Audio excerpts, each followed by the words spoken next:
objectively on Uganda. Thank you so much. My name is Anthony Manyora. I'm the president for East African Students Union. We call it KUSO.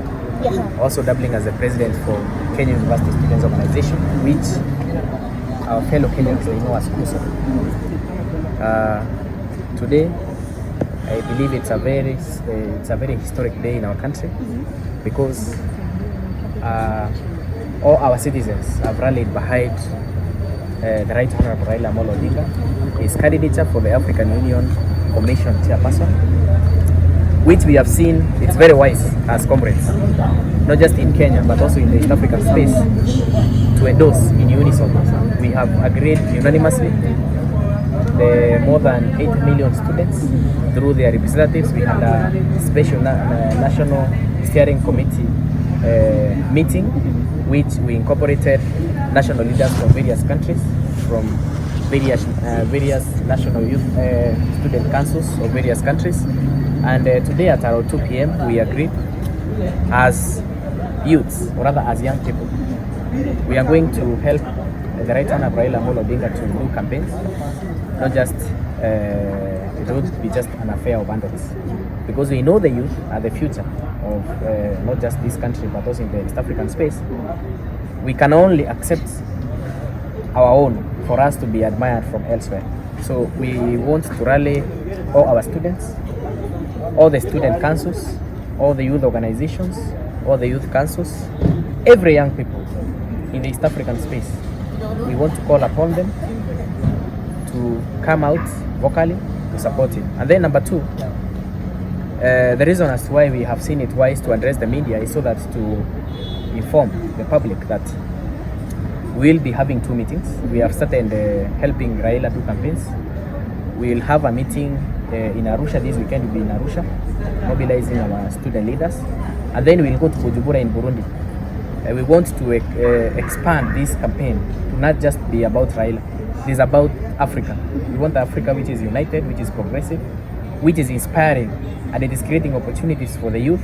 Remember, we have African Union Agenda 2063. Even in Kenya, we had Vision 2030. These are blueprints which we expect them to be achieved. And looking at the prospects, we're looking at the history and the legacy of Raila Odinga, it resonates very well with these progressive ideologies that he envisions to champion, or rather to achieve, as the chairperson for African Union Commission.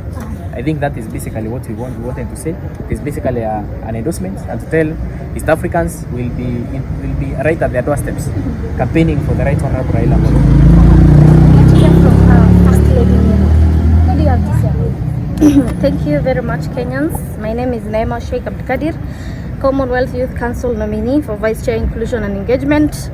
And tonight I just want to rally behind our father, the father of democracy.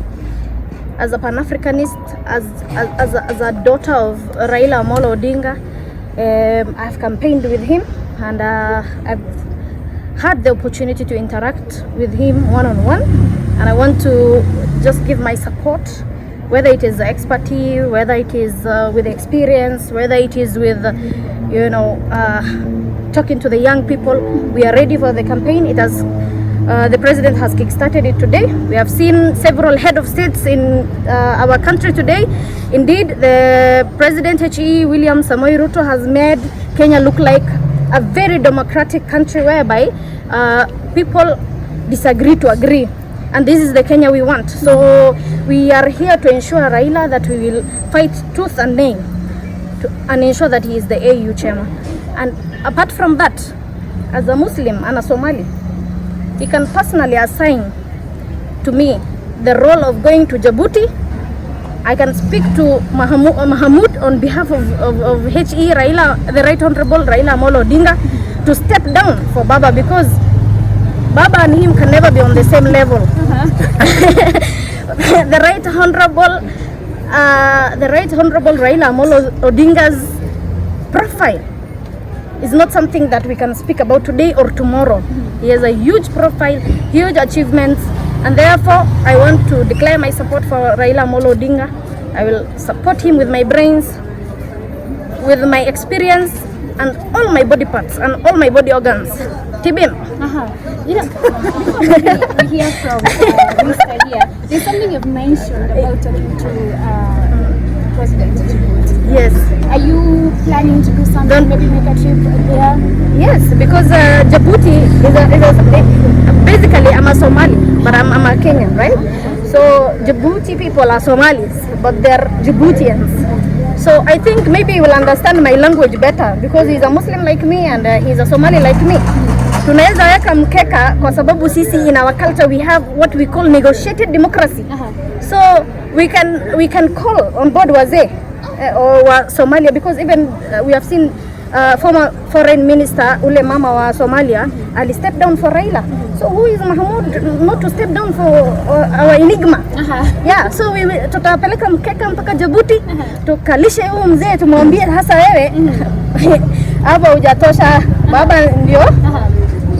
ndio mambo yote. So kaa kando kidogo, we support mzee, akimaliza namna hii tutaona venye tutakupanga. Ndio hivyo sasa. Lakini kuna kitu tu tunataka kujua sababu umesema if Raila gave you that role, yes, you will do it. Yes. But now the question is, do you really have to wait for Raila to give you that role? No, you know, as a young person, hii ni kujituma. Okay. Sisi tunasemanga as young people, form ni kujituma. So mimi najituma mpaka Djibouti. Raila does not have to send me. He does not have to give me air ticket. We will lobby here and there. Power is taken and grabbed. So we must ensure this seat comes back to Kenya because I'm a patriotic Kenyan. By fire, by bullet, by everything. We will ensure that, just on a light note, that this kitu irudi Kenya. How do we ensure this? We as citizens and as young people, as promising leaders, we need to take steps. Sio lazima uongoje kiongozi akwambia atienda hapo ni hata kama my efforts will not bear fruits, I will still try because you know, a risk taken is better than no risk at all. So Djibouti is probably your next stop. Djibouti is definitely my next stop. And I'm going there after Bujumbura. Yes, after Bujumbura and Arusha, Djibouti is our next, to ensure that Mahmoud has stepped down for one enigma, Raila Amolo Odinga. Kabisa. Right. Thank you. Maybe introduce yourself. My name is Elvis Otieno, alias the Beast. I'm the President Technical University of Mombasa, the only university at the sea level. I'm also doubling up as the spokesperson, the Secretary General of Kenya University Student Organization, the spokesperson of another country on itself, the Comrades country. Actually, as I speak, I have a vote for Raila because I'm a president and I'm leading Comrades. That's a country in itself. Thank you. For today, I'll just address as a scholar of geopolitics. It is a great day for this country. Today we have a lion of Africa. Mine will be short and brief. I want to give those people, the Asian tigers, the Panthera of Europe, that you have the lion of Africa that is now called Baba. For now, we'll rally as the Comrades country. We won't sleep up to today to make sure that Baba wins with a landslide victory. Why do we say that Baba deserves this? With the experience of the democracy, and he has even served as the head of the infrastructure across the Africa. We can't compare. All these are juniors. Keep ready and be ready for a landslide victory. Thank you. We get to hear from Anthony. I have two more questions before we finish up. Since Baba Raila is going for this position, the AU chairmanship, probably what should students specifically expect from him? First of all, I would like to say that this candidate of Raila is not just about himself.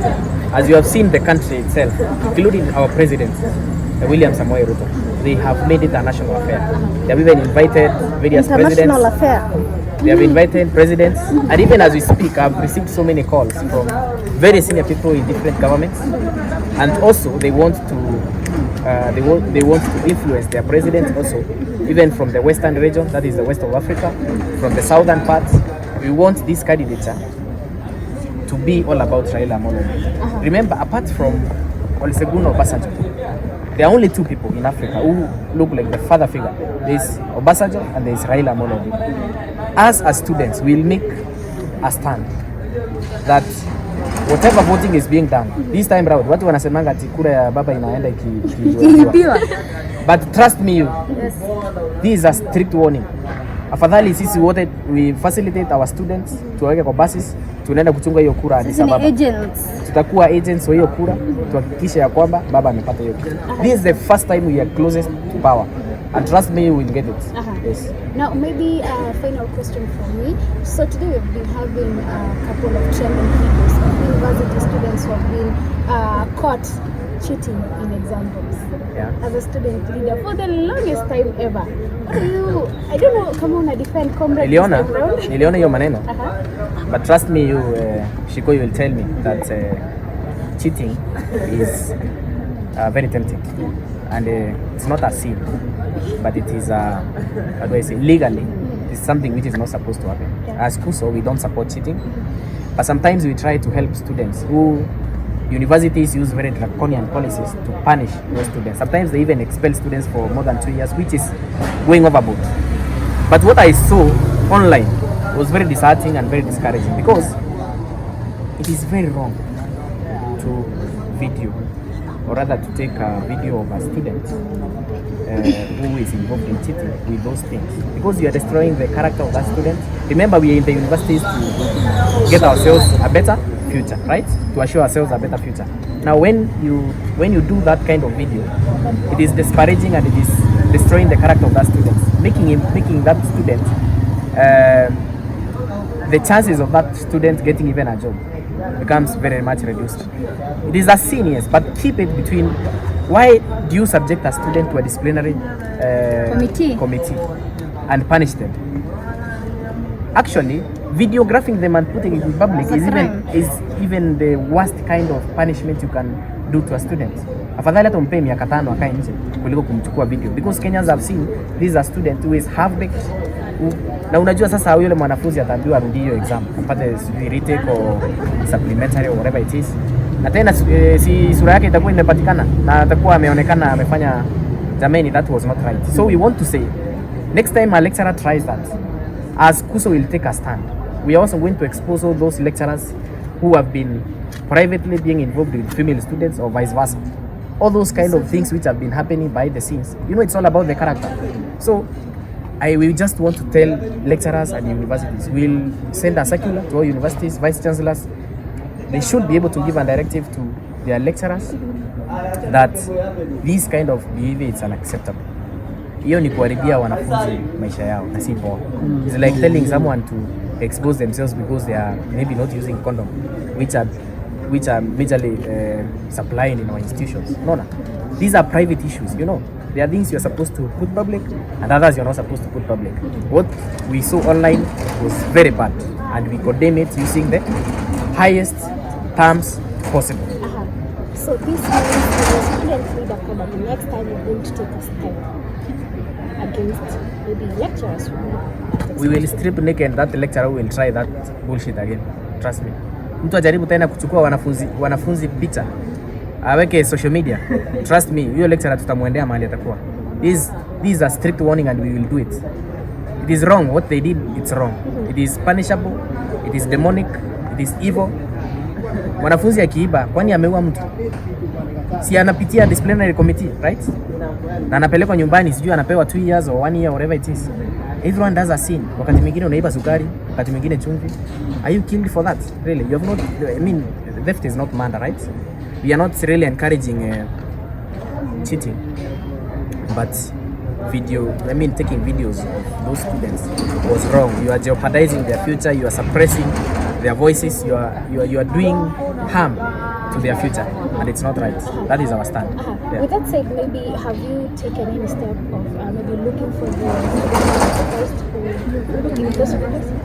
We have written to the university. We want to get their details so that since already they have been castigated online, we want them to be pardoned so that they continue the exam that they did. Itengenezo ingine wafanye hiyo exam yao. Kumbuka, medicine is a very tough course. It's just like architecture, which I did. These courses are very tough. It's not like taking. Okay, I don't want to classify courses, but these students undergo a lot of stress. You know, these hard courses, they even cause students to have depression. I think parents who are watching, they know. Our wanafunzi, they don't even live normal lives. There are those students who are sustaining their lives in campus through influence on drugs, which we try as much as possible to curb. So undergoing such stress pia ya kuwekwa online that you are supposed to be a doctor. Yule daktari atakuoperate aje mwili na ukimwona 5 years ago kwa video. So I don't think it's right. So we are going to take action. First of all, we have written to the university tomorrow. If they don't respond, then we will talk to the acting vice chancellor for the University of Nairobi, Hutchinson. We look for a solution. We want that vice chancellor. We want that lecturer who did that, or whoever the people who are involved in taking those videos. They have to go to proceed on leave. They have to leave. They have to. I think it will be business as usual, trust me. But that's a warning, because next time we will not handle this situation the way we are doing it. Ingekuwa ni even another university, this would have been a much easier game. It would have taken even a more radical way of solving the issue. And maybe pengine to Honorable Mo, concerning that issue, tuliona one of them was a Muslim lady mwenye aliambiwa maybe pengine anatumia dini pia kuiba, anavaiza mavazi ndio afiche vitu. So sijui unaweza sema nini kuhusu? Asante sana. The chairman has already highlighted on what has been going on, and I feel like this is the reason why we have laws at the university. We have disciplinary committee, we have the Senate to do this kind of, to solve this kind of issues. So first of all, I want to condemn the lecturer who used religion, you understand, to show the world that why do you is it stereotyping or profiling? Yeah, why do you profile someone's religion because they have cheated? Okay, most of the people that there were so many other different religions, but why are you specifically mentioning Islam? In our country, Kenya, we are living peacefully, we are coexisting, and I don't think it was necessary for the lecturer to mention dini ya mtu mwingine because that was very wrong, because I'm sure tomorrow religious leaders will condemn this act. And this kind of lecturers sometimes make us think that they have not undergone professional, maybe hata yeye alikuja through cheating, because I'm like, why are you understand, you are a lecturer, you understand the law, you understand languages, you understand profiling, but you're here talking about someone's religion. So that is very wrong. We don't encourage students and young people to go the way of cheating, but we will ensure that any person or any lecturer that is ruining the lives of young students and comrades by exposing them to the world, and very well right now the most dangerous weapon we have in this world is media. And once you kitu ishike viral iende online, there is no way you can redeem yourself, because already you have been exposed badly. So this is destroying the reputation and the mental state of that person, because they will not have even a self-esteem to come and have coffee with us the next time, because they will feel they're lesser of, you understand, because of the criticism and stigma they will go through online. So we want to offer our support to those students.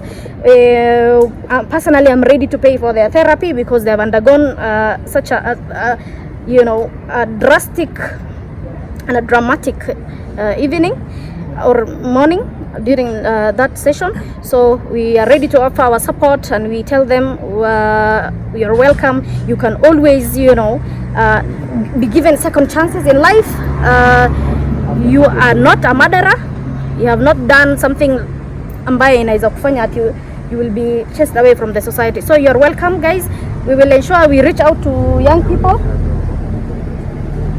Yeah, that's what I was almost highlighting, that these lecturers, I think it is time for the Ministry of Education to come up with a program to train teachers and lecturers.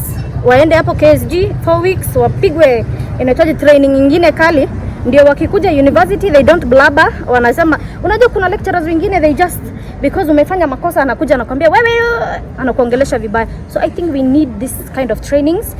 Ministry of Education, we plead with you to ensure to come up with a program. Yes, wapelekwe training actually generally, ndio wasikwe wana misbehave like that and behave like that. So KSG, they will welcome them. Ministry of Education, we have a work to do to take them for 4 weeks training. The young people, we are ready to offer you support, therapy. If you need a listening ear, you can always have a second chance in life. So yeah, that's it. That's all I can say. Kuna watu wamefanya worse things and they still, you know, had chances in life. So yeah, we encourage them to take heart, be calm, make sure you don't get mental health problems. Just calm down. We will find a solution as a body. Right. Thank you so much. Thank you so much, Chico and the team. You really play a big role and support the young people of this nation. So mubarikiwe sana na sana. Mbarikiwe pia. Asante sana. Thank you so much.